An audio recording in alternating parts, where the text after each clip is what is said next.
As the coronavirus gains new footholds in a wider swath of countries, it's disrupting supply chains, hitting tourism, and prompting major sell-offs on global stock markets.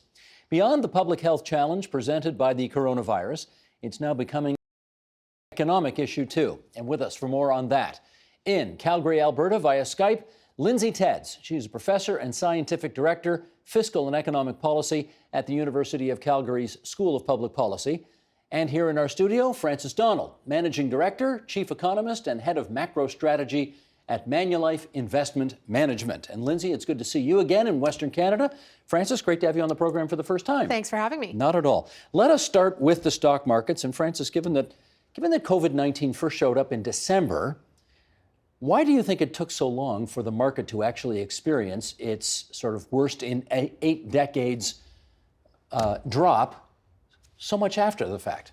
Well, it didn't really permeate the broad conversation or the market narrative until we started to see the Chinese economy shut down rather aggressively, and then some evidence that the rest of Asia would be shut down as well. And this began what I like to call stage one of the market sell-off, which is what is going to happen to the companies within the markets that we're essentially buying if they're shut off from China. We learned a little bit about this during the trade wars, what happens when borders go up. And this was the initial stages of what's going to happen when we start to see more of that deglobalization. How long will China be shut down? That was a big question, but that was just the beginning. What we're witnessing now is more severe than that. It is a fear that actually households and consumers will start shutting down on buying goods and services, either because they're afraid or they're forced to. And then some additional concern, which is that now that oil prices are falling and companies are seeing reduced revenue, what happens to their debt? Will they be able to pay their monthly payments? So we've gone from an initial concern of what happens when China is shut off from the rest of the world to something that's a little more sinister. All of that having been said, though, last February 19th, the market spiked up. And what was the explanation for that? Well, here's an issue, is that we came into this environment with what a lot of market strategists will call frothy valuations. This was a market coming into 2020 that was very high on life. They were pricing in what we call perfect macro conditions, a rebound in global growth, the end of trade wars. I mean, it was overly optimistic of a market. And throughout history, every time we've seen valuations or the market get as expensive as it was at that period, we know it's more vulnerable to a shock, which is why a lot of strategists were already calling for a pullback in 2020. What we weren't expecting was the mammoth of all shocks, a shock that is quite large and equivalent or even more severe than other health epidemics, 9/11, even the 1987 crash. We came at it from a point of being very vulnerable to downside risk, and we were hit with maybe one of the largest possible risks. Lindsay, can I get you to weigh in and give your interpretation of what's been transpiring over the last 3 months on the markets? Yeah, I mean, I just follow with what Francis was saying. I mean, what we're starting to see, and I've been watching this market unfold for a while. I'm not surprised by it. You initially start this curtailing of demand in China, which the world has been dependent upon for the bits of growth that we've been having.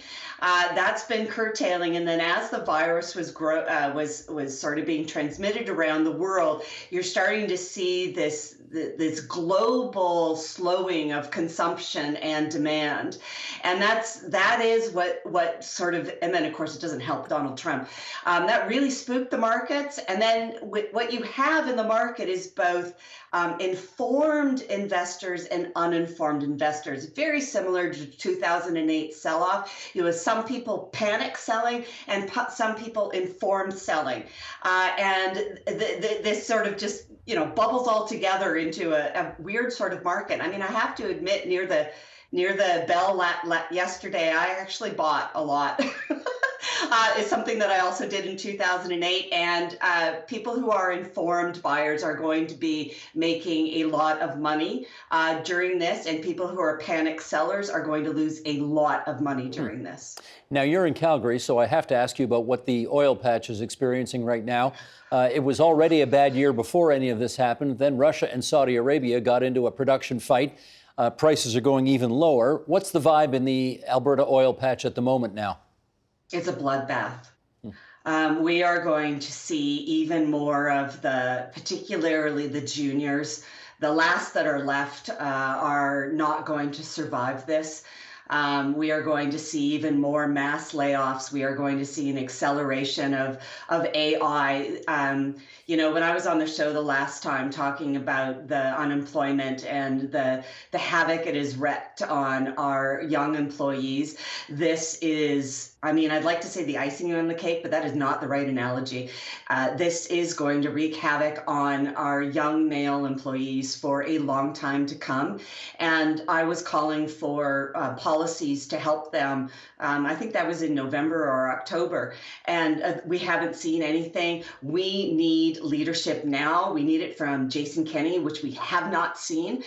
We need it from Ottawa. This isn't an EI kind of backstop. This is serious economic policies to help these workers transition out of an industry that is just not going to come back in any way, shape, or form from what it was before. So you'd like to see significant new investment in job retraining, that kind of thing? I think one of the most important policies we need right now is wage insurance. We need to bridge these workers with a top up of wages to help them move from an incredibly high paying industry into industries that will come nowhere near to the wages that these workers are used to. They have a reservation wage that unfortunately just no other industry can top, and that is keeping them from making that transition. We need to help these workers make that transition. We needed to do it 5 years ago. We need to do it now.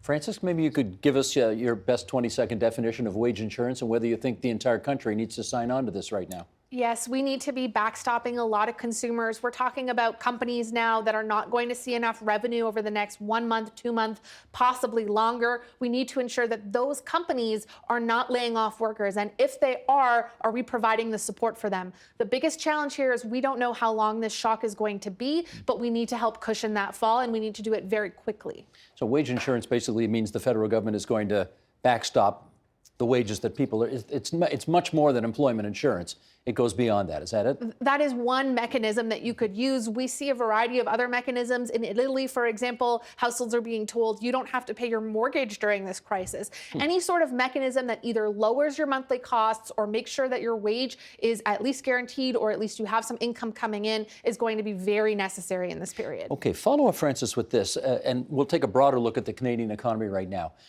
Do you anticipate that there are going to be significantly higher numbers of bankruptcies because of what's happening right now? Yes, but not just in Canada. And we're going to talk a lot about how this shock is in some ways uniquely affecting Canada, but it's also affecting the global economy.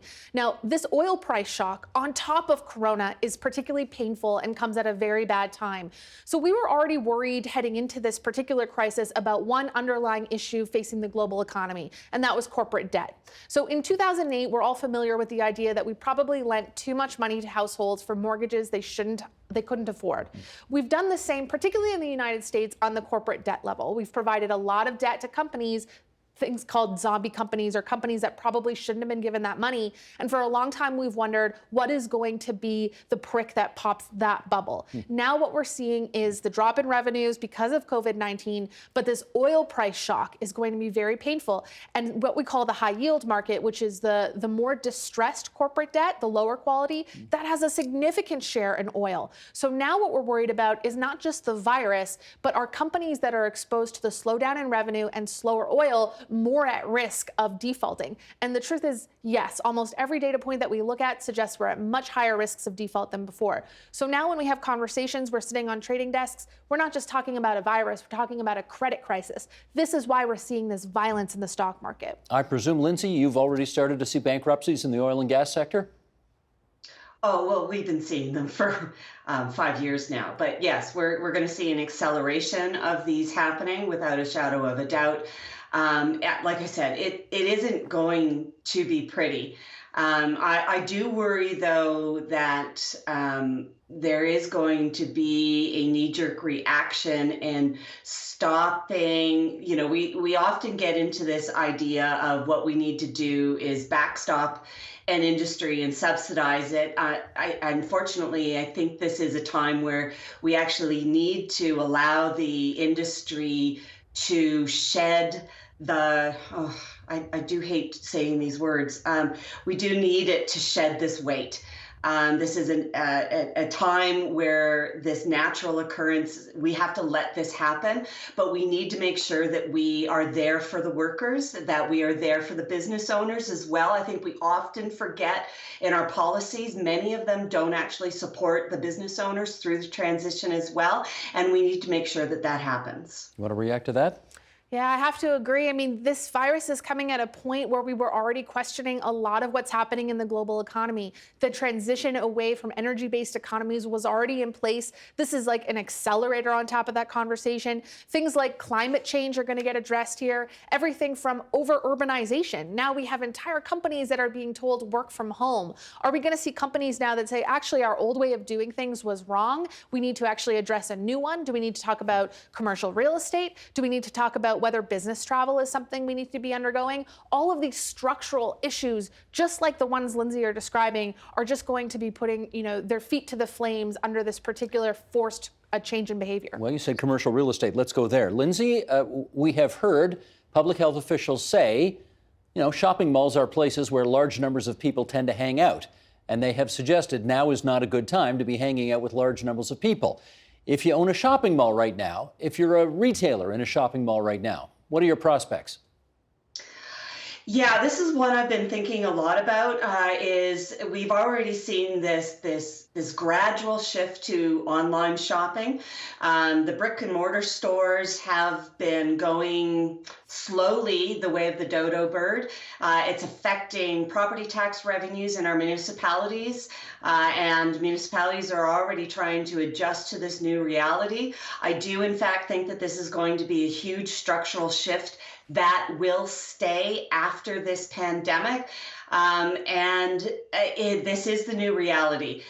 These structural shifts are really, really hard. I echo everything that Francis is saying. This is accelerating things that were already happening. We really shouldn't stop it. We need to be there with policies to help that transition. But yes, I'm sorry that this is that new reality. I hate being the economist in the room sometimes. I really do. Well, okay, Francis, let me get you. Do you think we're at a tipping point now for bricks and mortar retailers? Oh, we're long past that. So in the 1990s, the Americans bought about 3% of everything they buy online. Today, it's 14%. They buy more online than they do from brick and mortar stores last year for the first time ever.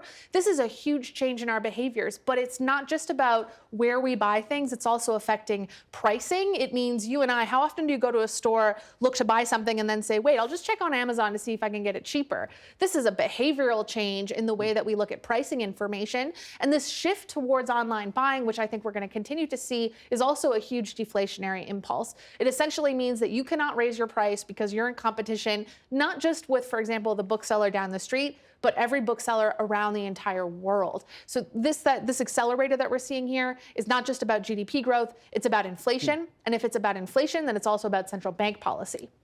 Lindsay, where you are, the Calgary Flames are dark. The Edmonton Oilers are dark. In this province, the Toronto Maple Leafs are not going to be playing anymore, at least not for a while. The Ottawa Senators, similarly. If you're in southwestern Ontario, forget about crossing the bridge and going to see the Detroit Red Wings. None of this is going to happen now. And I want to ask a question not just about the sports franchises, but the local restaurants, the bars, the ticket takers, the parking lot attendants, the ushers, the guy who sells hot dogs on the street outside the Canadian Tire Centre in Ottawa, the Scotiabank Arena in downtown Toronto. What's going to happen to all of this?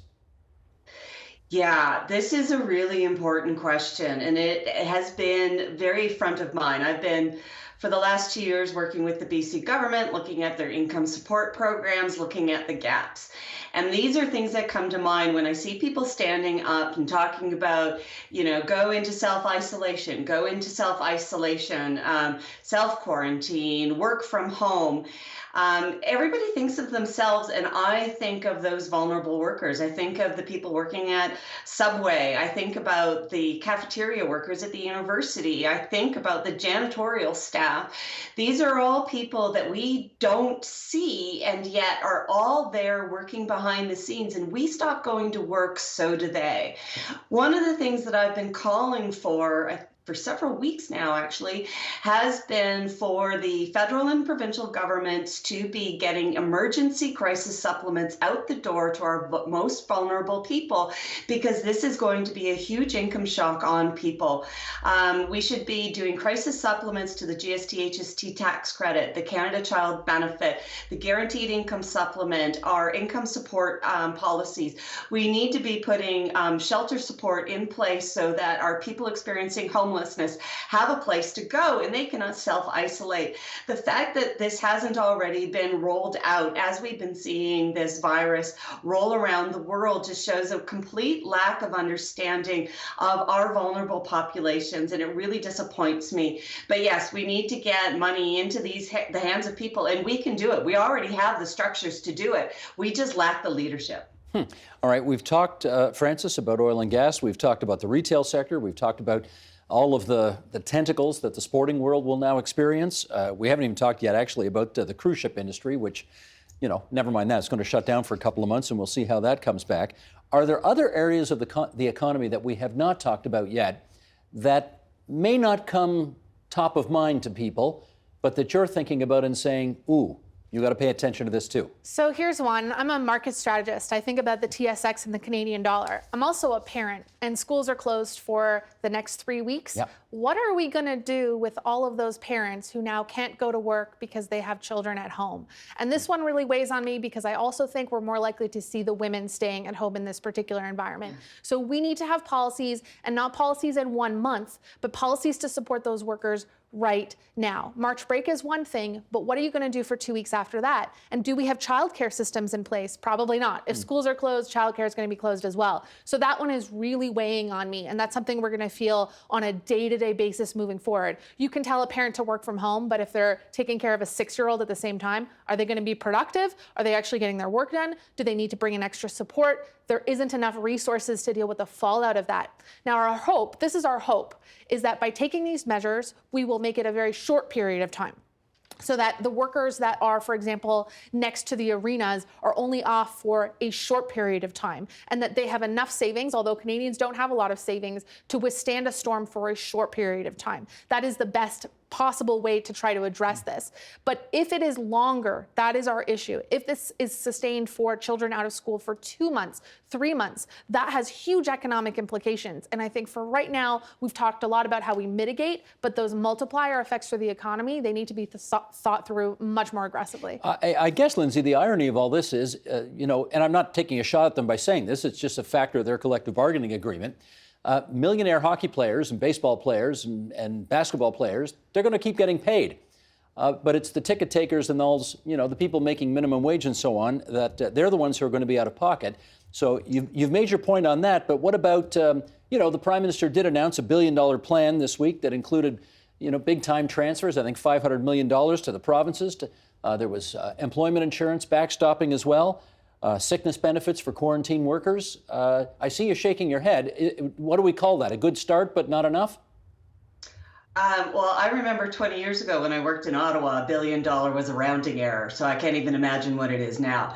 EI is a bad program to be using. It's not responsive. It covers very few workers. Sickness benefits, for example, only pays out 55% of your qualifying earnings, and those benefits typically aren't paid until about 28 to 32 days after you file. And in order to get that paperwork together to qualify, you're going into a healthcare system where you should not be at this time because of the symptoms that you have. It is a poor program for the thing that we're facing. I would like to echo Frances's comments. This is something that I've been very, very vocal about on Twitter, is that we are putting the burden of this pandemic on the backs of women. We are primary caregivers to people who are sick, and there has been absolutely no programs that have been announced to help us take care of people who are sick. And I'm so irritated by it. I can see. Well, tell me this, who should be making those announcements? Whose decisions are those? Okay, so while this is a public health crisis, one of the things that I focus on in my research is implementation of public policy.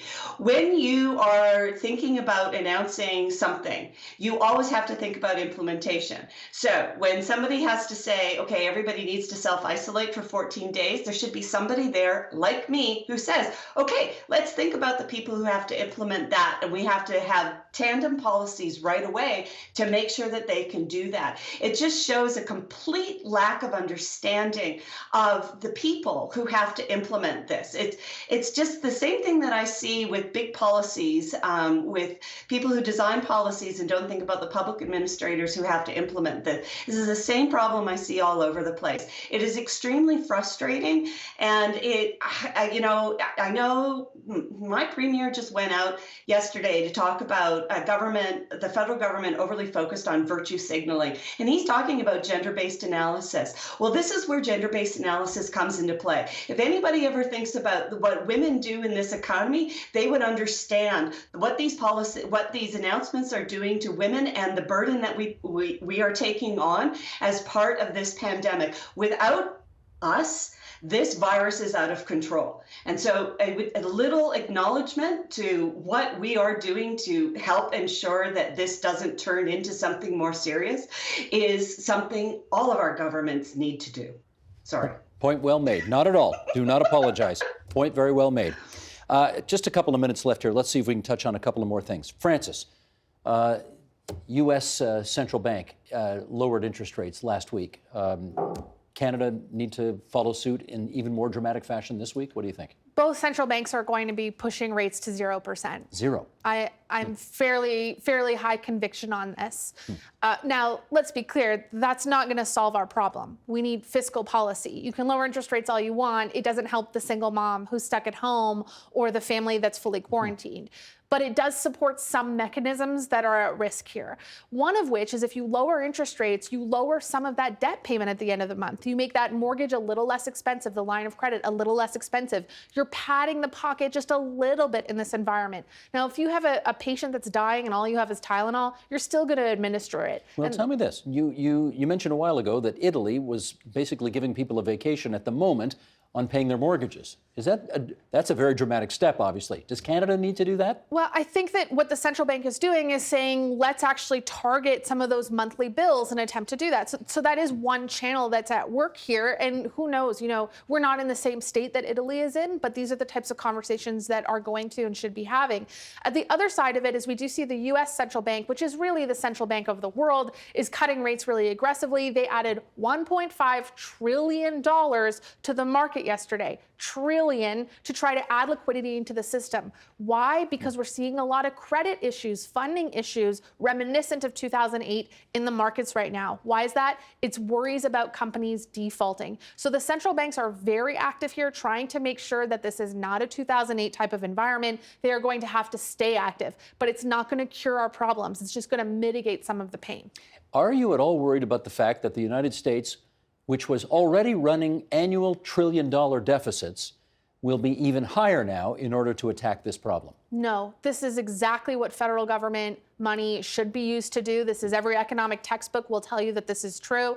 We've also had a big structural shift in the concept of deficits. They are not as taboo as they used to be. I am not worried about the U.S. defaulting on their loans. The U.S. dollar is still the currency of choice globally. They are not at that point. This will come up in the next few years, but I will be shocked if anyone says that deficit spending in this type of environment was a bad idea. Even your most conservative fiscalists will say that this is exactly what government money should be spent on. Well, one of the things, Lindsay, in our last minute here that they tend to spend on at times like this is infrastructure. But if you've got a situation, and we're hearing this from public health officials, where 30 to 70% of the population is either, they've either got this virus or they're in self-isolation because they're concerned about getting it, how exactly are you supposed to roll out a big major national infrastructure building program? Yeah, you don't right away. You can work on the paperwork. I don't know if you've noticed it takes governments, I don't know, 6 months to a year to work on that paperwork. So you can start on the paperwork now, and then hopefully once we get the first or second wave of the virus out, we should be ready to go with that infrastructure. So let's get the paperwork done and be ready to go once we are able to get everybody back out there and working. Terrific. I want to thank both of you for coming on to TVO tonight and helping us out with this. Lindsay Tedds at the University of Calgary, Frances Donald, Manulife Investment Management. It was great having both of you on our program tonight. Thank you so much. Thank you. Thank you. The Agenda with Steve Paikin is brought to you by the Chartered Professional Accountants of Ontario. CPA Ontario is a regulator, an educator, a thought leader, and an advocate.